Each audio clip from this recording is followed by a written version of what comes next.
আসসালামু আলাইকুম। আমি এই মুহূর্তে দাঁড়ায় আছি সান্তাহার স্টেশনে। এটা উত্তরবঙ্গের একটি অত্যন্ত গুরুত্বপূর্ণ স্টেশন। এটাকে জংশন বলা হয়। 1978 সালে ব্রিটিশরা কৌশলগত কারণে বাণিজ্যিক উদ্দেশ্যে এই স্টেশনটি তৈরি করে এবং এখান থেকে তাদের উদ্দেশ্য ছিল উত্তরবঙ্গে যে আসাম আছে সেখানকার যোগাযোগগুলো স্থাপন করা এবং এখান থেকে বাংলাদেশের যে উৎপাদিত কৃষি শিল্প ছিল, বিশেষ করে চা এবং পাটজাত দ্রব্যগুলো বাংলাদেশ থেকে নিয়ে যাওয়ার জন্য এই স্টেশনটি তৈরি করা হয়। ইতিহাস বলে যে 1953 সালের 25শে জানুয়ারি বাংলাদেশের দুইটি নেতা এখানে এসেছিলেন। তার মধ্যে শেখ মুজিবুর রহমান সাহেবও এখানে এসেছিলেন একটি অনুষ্ঠানে অংশগ্রহণ করার জন্য এবং আব্দুল হামিদ খান ভাসানীও বিভিন্ন সময় বিভিন্ন অনুষ্ঠানের কারণে এখানে অংশগ্রহণ করেছিলেন, এমনটা বলা হয়। কিন্তু সুভাষ বসু এখানে এসেছিলেন কিনা এটা দালিলিকভাবে কোনো প্রমাণ পাওয়া যায় না, কিন্তু লোকমুখে প্রচলিত আছে যে তিনিও এখানে এসেছিলেন।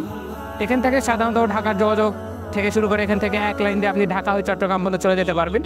আর এদিকে উত্তরবঙ্গের রেল লাইন এখন পঞ্চগড় পর্যন্ত বিস্তৃত এবং এখান থেকে সাধারণত বগুড়া লাইনেও গাড়ি চলে, বগুড়া, লালমনিরহাট, কুড়িগ্রাম এবং এখান থেকে রাজশাহী, খুলনা আপনি বিভিন্ন দিকে যেতে পারবেন। সব দিকের রুট এখানে আছে।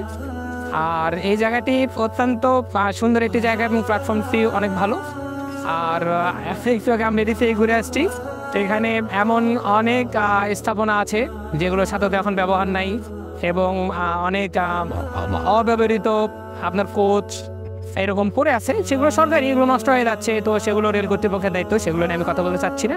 তো এটার সংক্ষিপ্ত পরিচিতি দেওয়ার উদ্দেশ্য ছিল। আপনারা সান্তাহার স্টেশনে যদি কখনো আসেন তাহলে অবশ্যই ঘোরার চেষ্টা করবেন। এটি সাধারণত বগুড়া জেলা অবস্থিত, এটা বগুড়া জেলা অবস্থিত আর এখান থেকে নওগাঁ অনেকটাই কাছে। আপনারা যারা নওগাঁ জেলা আসতে চান তাদেরকে সান্তাহার হয়ে যদি ট্রেন যুগে আসেন তাহলে নওগাঁ আসতে পারবেন। তো আশা করি ভিডিওটা আপনাদের ভালো লেগেছে। আসসালামু আলাইকুম ওয়া রাহমাতুল্লাহি ওয়া বারাকাতুহু।